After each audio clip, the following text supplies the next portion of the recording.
Bueno, muy buenas tardes. Mi nombre es Michelle Álvarez, estudiante de segundo semestre de medicina, grupo número uno, y a continuación vamos a realizar una disertación, la cual se llevará a cabo con base al artículo estipulado llamado Termorregulación y manejo perioperatorio, donde se expondrán diferentes puntos tratados en dicho artículo y a su vez se realizará una pequeña discusión acerca de la película Everest, en donde se expresa una opinión personal acerca de lo acontecido en dicha película. Bueno, termorregulación y manejo perioperatorio. Este artículo inicia hablando acerca de la importancia del monitoreo de la temperatura corporal antes, durante y después de procesos quirúrgicos, ya que si no se mantiene la temperatura normal y óptima del cuerpo durante estos procedimientos, puede llegar a representar un gran riesgo de posibles complicaciones al paciente, los cuales pues podrían evitar que dicho paciente recupere su salud de la manera adecuada e incluso que este mismo termine con graves secuelas. Fisiología de la termorregulación. Antes de empezar a hablar como tal de este tema, necesitamos saber qué es la termorregulación, la cual básicamente es el proceso por el cual el cuerpo es capaz de llevar o de mantener su temperatura en lo que diríamos sería su temperatura ideal, ¿ya? Entonces nuestra temperatura está en constantes variaciones a lo largo del día, bien sea por el sexo, por la actividad física que se realizara en el momento e incluso por los alimentos que llegamos a consumir, pues simplemente va a variar, teniendo un descenso durante la noche y alcanzando su máximo pico durante la tarde. Cabe resaltar que o aclarar que su variación no va más de 1 grado centígrado. Entonces, existen entonces dos formas calóricas, una haciendo referencia a un compartimiento central y otra a un compartimiento periférico. Para el primer punto, para el compartimiento central, esta se encuentra en las partes o áreas más profundas del cuerpo, incluyendo el sistema nervioso central y las vísceras, y la cual sería como la más confiable para poder monitorear la temperatura por su poca variabilidad. Y para el caso de del segundo punto, que vendría siendo el compartimiento periférico, esta va a estar conformada por la piel. Y podríamos decir que es un poco más variable o no es tan confiable debido a que en esta área de la piel, pues también va a influir lo que vendría siendo el ambiente, la cual pues puede cambiar en ese sentido nuestra temperatura. La temperatura como tal en un rango óptimo oscila entre 36,6 y 37 grados centígrados. La mayoría de alimentos que consumimos a diario en un determinado momento se van a terminar convirtiendo en calor y entre mayor actividad física realicemos, mayor calor vamos a producir. Realmente producimos calor sin importar la actividad que nos encontremos llevando a cabo, solo con que nuestro cuerpo esté pues realizando su trabajo de la manera adecuada, ya estamos generando calor. Entonces, como tal, van a existir cuatro principios físicos en los cuales el ser humano va a ser capaz de transferir o recibir calor, siendo estos la radiación, la conducción, la convección y la evaporación. Para el caso de la radiación, esta básicamente es la transferencia de calor por parte de un cuerpo más caliente a un cuerpo menos caliente, representando el 60% de la pérdida total de calor. Para el caso de la conducción, este vendría haciendo referencia a la pérdida de calor entre el movimiento de moléculas de un cuerpo a otro que se encuentra en contacto directo, como por ejemplo cuando ponemos la mano en un tubo muy frío. Esta va a representar el 3% de la pérdida de calor total. Para el caso de la convección, que vendría siendo el tercer principio, esta pues se transfiere calor teniendo en cuenta el aire del ambiente y va a representar el 25% de la transferencia de calor total. Y por último, para la evaporación, pues vamos a perder calor de diferentes maneras por medio de la evaporación, como por ejemplo el sudor y durante la respiración, y esta va a representar el 22% de la pérdida de calor total. Ahora bien, nuestra temperatura corporal va a estar a cargo o va a regularse gracias al hipotálamo, el cual a través de termorreceptores o podríamos decir terminaciones nerviosas que se encuentran de manera superficial en nuestra piel van a detectar y enviar información acerca del estado de la temperatura. Cuando tenemos niveles muy altos de temperatura, el hipotálamo va a reaccionar con el objetivo de buscar la manera en la que esta misma pueda disminuir a niveles normales u óptimos para que pues se lleve a cabo o realice un buen funcionamiento. A su vez, van a existir tres formas diferentes por las cuales se logra reducir el calor corporal. La primera va a ser la vasodilatación, que básicamente es cuando se dilatan los capilares, los vasos sanguíneos más pequeños, los cuales en este caso específico, pues se encontrarían en la superficie de la piel, lo cual va a hacer que aumente el flujo sanguíneo y a su vez, pues la transferencia de calor sea mucho mayor y más rápida.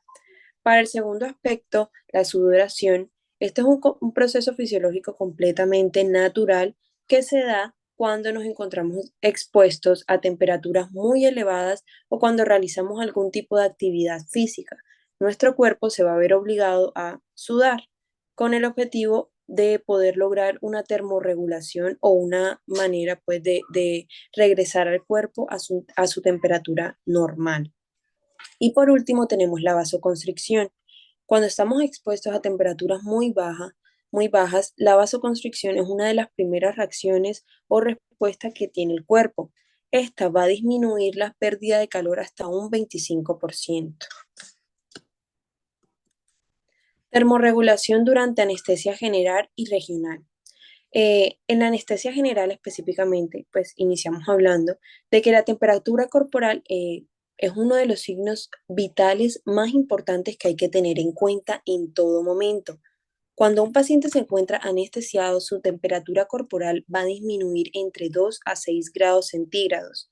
La anestesia va a empezar a interferir sobre los precapilares, dando lugar al incremento del flujo sanguíneo del tejido externo y por esta razón se va a redistribuir el calor desde el compartimiento central hacia el periférico. Los medicamentos volátiles van a interferir en el centro de termorregulación, predisponiendo a la redistribución del calor e inhibiendo la vasoconstricción y los escalofríos. A su vez, la anestesia, debido a que retrasa o ralentiza los diferentes procesos metabólicos, así como también la contracción muscular y el trabajo respiratorio, va a disminuir la producción de calor un 20 a un 30%. Entonces, esta disminución de la temperatura central va a ocurrir en tres fases.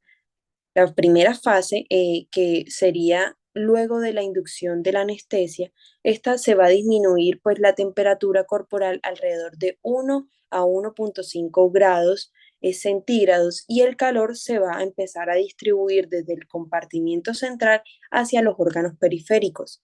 En la segunda fase, la temperatura central va a disminuir alrededor de 2 a 3 horas y la pérdida de calor será mucho mayor a la producción de este mismo. Y por último, en la tercera fase, es cuando luego de 3 a 5 horas aproximadamente de anestesia, la pérdida de calor ya ha sido tan grande que el cuerpo empieza a buscar la manera de volver a termorregularse por medio, o esto lo va a realizar sí, por medio de la vasoconstricción, la cual va a permitir que la temperatura se mantenga constante pues durante un determinado tiempo. Sin embargo, cabe resaltar o aclarar que ya la temperatura ha disminuido de 2 a 3 grados en un estado, pues en lo que se diría de estado normal.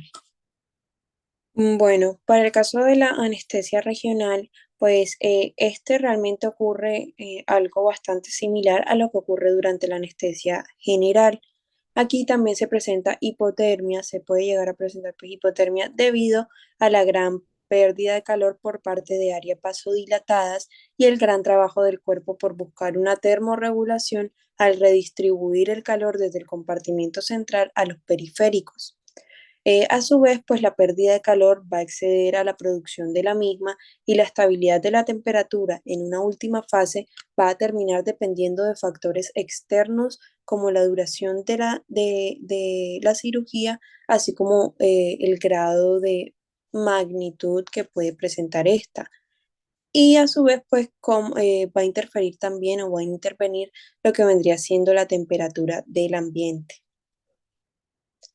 Para el caso de la monitorización de la temperatura, se considera hipotermia desde el momento en el que el paciente va a presentar una temperatura corporal igual o menor a los 35 grados centígrados. Y de esta manera se va a clasificar de tres formas. Una primera que vendría siendo la hipotermia leve, que irá de los 35 a los 32 grados centígrados. Como segunda, una hipotermia moderada, que irá de los 32 grados a los 28 grados centígrados. Y por último, una hipotermia severa que va a ser inferior a los 28 grados centígrados. Realmente es de suma importancia el monitoreo de la temperatura corporal durante cualquier tipo de intervención quirúrgica y debería considerarse como otro de los aspectos o signos principales a tener en cuenta para saber que nuestro paciente de verdad se encuentra estable y en una óptima condición.